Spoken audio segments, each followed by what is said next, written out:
r/AskReddit, what's the craziest thing that happened to you as a child? My dad is a give a shirt off his back type of guy. It's something I have always admired. A couple and their 2 kids rolled up to our church. Their 70s to 80s Suburban broke down and they needed help, but didn't have a lot of money. My dad is a mechanic as well, and can pretty much fix anything. They limped their Suburban to our house. While they were working on the car, I had their son come play some PS2. He was close to my age, but was very strange. Didn't talk a whole lot, refused snacks or drinks. He just sat there while I played Ratchet and Clank for 2 hours. Once the car was fixed, the dad was telling us they were on their way to a NASCAR race and how we should go sometimes. They dipped and that was it. A month or so later, we were up watching whatever and America's Most Wanted came on. Well, lo and behold, the Suburban parents were on the most wanted list, and were caught. There was a slew of charges, including abuse and sexual abuse on their children. We just sat in silence for a while. Totally makes sense why the kid was strange, and it's terrible. I couldn't imagine it, but we were glad they were caught.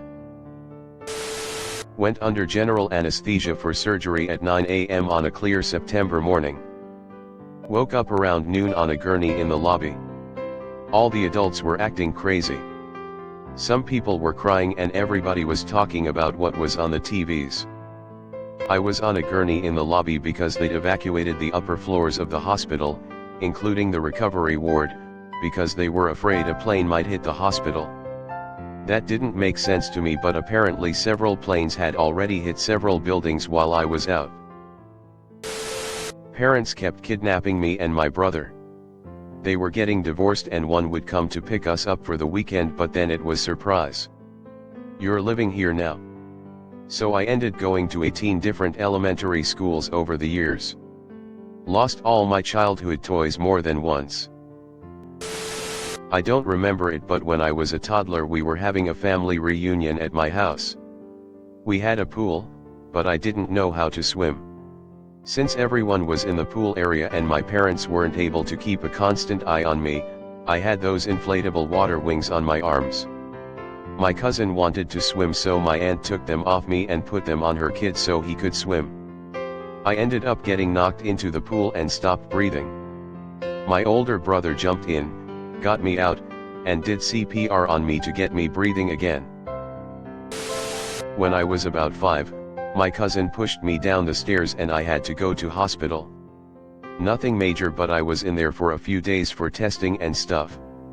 As soon as I leave the hospital, my parents let me go to a park near where our car is parked and I fall down the slide, hit my head in the exact same location and fall unconscious.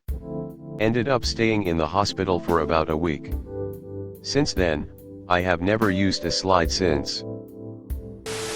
I called the police on my brother for not letting me use the PlayStation. I found a treasure. We were so little, me and my friends, and there was an abandoned house in our neighborhood.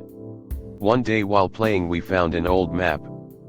I don't remember the details, but it had a puzzle on it, something with the movement of the shadow of an old oak and certain number of steps, etc. It led us into the basement of the old house where we dug up a chest full of old-looking coins and jewelry. I remember how the colorful stones of the jewelry glimmered in the sun. It was an amazing experience. We didn't know what to do with it. We decided to hide it in a certain spot and consult with our families in the evening. In the morning the chest was gone and our parents didn't believe us at all. Years later I learned that some teenagers in the neighborhood wanted to play a prank on the kids. They draw a map on a piece of paper and made it look old by partially burning it. Then they hid a chest using some coins collected by someone's father and jewelry from their families. After the discovery they suggested to us where to hide it and quietly took it back once we left. I still remember the feeling of a real-life adventure though. This was what dreams are truly made of. I had recurrent waking dreams and didn't know what was happening, didn't tell my parents. Waking dreams are a horrifying experience. I thought the devil was trying to get me for being bad. When I was 17, I had to move to a small town in Oklahoma, and they didn't like them's colored folk. The only thing they had in town was a park down my road, so I'd go every day and chill on the swings. One day I found out some 14-year-old girl who loves watching drama decided to tell people I'm a pedo, with evidence being I'm always watching kids at the park. For the next 6 months, I couldn't leave my house, cause any time I went to take a bike ride or run to the Dollar General for my mom, I would end up having somebody pull up to me on a truck brandishing a gun, some teens attempting to jump me. I even had the cops called on me while waiting for a train to finish crossing the tracks. The caller told police I tried to end myself with my bike and the train. What made it worse was I was also told to homeschool after being in their high school for one day, so it was being said that they expelled me for being a pedo. It's been a year, and I live 2 towns away across a border, but I was informed by one of those teens, whom I ran into at my town's skate park, that same girl who started the rumor was asked why she was saying the whole pedo thing, so she lied and said I grabbed her underwear and flashed her. So there's no telling what's brewing on my name there now. My little sister and I were riding on a big wheel when I was about 6, so she would have been 3. We were going down a dirt road behind our house. A big truck came up from behind us and hit us. I was sent flying and her leg was pinned under a wheel. We both walked away with only scrapes and bruises. My parents told me I could ride my bike about 2 miles from our house to go to a friend's house. I was supposed to go and come right back. On my return trip, I saw a man who had been shot in the abdomen stumbling and bleeding out on the sidewalk. This was a time before cell phones were popular, so I rode my bike as fast as I could to the nearest business to call for an ambulance. My parents grounded me for not coming straight home, but I'm glad I made that choice. Fell into a pond when I was like 8. I almost drowned but somehow managed to get out of it all by myself. Was sexually molested by my older brother and his BF at the time. They stole some porn mags from the friend's older brother, and then used them as a blueprint to act out the pictures. Since I was the younger one, I was the girl. Went on until we moved away. At the time, I just thought that was normal. Being born. It was a once-in-a-lifetime experience for sure. I used to see dead relatives I had never met and shouldn't know of. My stepmother locked me and my brother in the car on a hot summer day when she went shopping. Threatened to have our dad ground us the rest of the summer if we got out of the car, and locked the car so the alarm would go off if we opened the door from the inside. It got so hot in that car, it was suffocating. I remember blacking out at one point. Finally, we said fuck it and opened the doors. We were so drenched in sweat, that it looked like we were in a swimming pool with our clothes on. We found her in the store, and she still had about a half an hour of shopping left, and was pissed she had to go outside and turn off the car alarm. She was a pediatric nurse, who had told us before she hated kids. I'm still convinced she knew what she was doing. Another child chased me, my brother and my best friend down a street with a knife, once. No, it was not play. Living with an abusive stepfather and a mother who was definitely a victim of the opiate crisis. I basically raised my 4 sisters and sacrificed my physical well-being to protect them. My friend and I were out by a frozen over lake and he wanted to show me we could walk on the ice. I was totally against it, so he went to prove to me and got like 15 feet out before he broke through the ice. It was freezing cold and we were like 2 miles from home. He was soaking wet. There were no cell phones or anything like that, and he was really suffering from that cold. I don't trust walking on ice. Don't remember the exact order, but all 3 happened within about a year. 1. Guy in my carpool group was waving his arms around in the car and scratched my eye. 2. Sister was jumping up to grab a balloon and scratched the same eye. 3. Friend's younger brother, who was maybe 6 at the time, came up behind me while I was playing crossfire with my friend. The younger brother says, "Does this hurt?" and proceeds to stick a coat hanger into my eye and pulled it across. Same eye. I got into a stranger's car when he pretended to be a family friend. He drove me to school.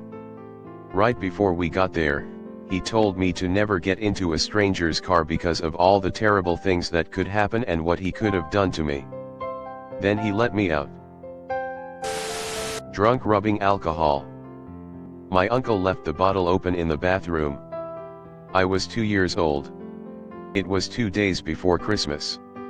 Rushed to the hospital, had to get my stomach pumped while awake because every second was critical. Spent Christmas in there. Whole family thought I was going to die. But I'm great now. Thumbs up. Medium skin tone, beaming face with smiling eyes. When I was 11, I was hit by a city metro bus going 40 miles per hour. I was a tiny girl, no more than 90 pounds, and was thrown the equivalent of 4 houses down the street. No broken bones, concussions, and even left the hospital that night. The doctors said the phrase, "This was the only scenario in which you would have lived," and yet I was completely fine. Drink your milk, kids. My parents were reported to CPS and falsely accused of abuse. It apparently stemmed from a play date with the neighbor kids, boy/girl twins, when I was 4 or 5, that got out of hand. We were unsupervised for barely a couple minutes and we got fully clothed into my parents' jet tub and started playing in the water. My parents came running when they heard the tub turn on, but they figured damage done and let us play, now fully supervised, for a bit. They walked the kids home in their wet clothes wrapped in towels and explained what happened, expecting to laugh it off, but the other parents didn't take it well.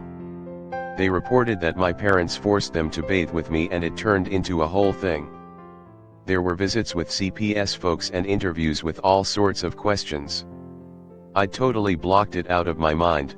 I'm not sure I was really aware of it until my mom brought it up a few years ago. All I do remember is that I was never allowed to see those kids again and eventually they moved away. I want to stress that my parents were in no way abusive. I'm 39 now and have a great relationship with them. I almost got kidnapped by a man in Burqua when I was 6. Luckily my brother was also in the same park with his friends, so nothing happened. Was molested by my neighbors, then had sex with their son as like an 8-year before lying to doctors that I wasn't sexually active. I grew up in the 1950s and my parents thought nothing of having me walk to and from kindergarten by myself. I was 4 at the beginning of the school year and small for my age. The route took me across a busy street, through the parking lot of a large apartment complex, across a large empty lot and down several more streets to the school. The distance was over 1.5 miles. The weather made no difference.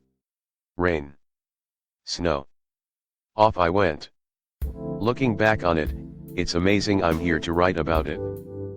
Another significant childhood memory was having my tonsils out. A large group of 20 kids were all scheduled for the surgery and were deposited into a large room with 10 beds lined up on each side. The children were removed one by one for the operation, and when they returned, they were in a lot worse shape than when they left. I was the last to be taken out, but before I went I witnessed bloody vomit, a lot of crying, and a generally nightmarish scene. Back then they used ether to put kids under, and I remember feeling like I was in a Twilight Zone episode during the surgery. Never did get the promised ice cream, and the whole episode gave me a lifelong aversion to hospitals. Shaking the hand of George Wallace. Call it my Forest Gump moment. He was running for his second term as Alabama governor and at the height of his notoriety. My small town was having its 100th birthday party downtown and Wallace came by to meet the crowds. I was a kid in a sea of adults when somebody told me to turn around and shake this man's hand. A few moments later, "Hey race come Wallace," pumping the flesh left and right. He sees me and says, "How ya doin', young man?" I was just old enough to figure out what racism was and knew I didn't like it. But I shook his hand, knowing it's not every day you're face to face with one of the most notorious figures of that time period. I like to think it was my handshake that changed the man later. My mother and her friend used to take me Mexico and use me to bring drugs back across the border. In my country there's an ice cream truck service, called Family Frost.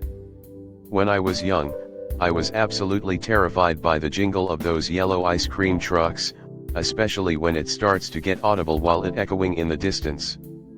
I had pretty severe nightmares of it waking up in the absolute middle of the night, being so terrified to move even the slightest in my bed. But now I'm 24 and I can say I slowly grown out of it over time, which is good. Thanks for watching. Leave a like if you have enjoyed this video and subscribe to never miss an upload.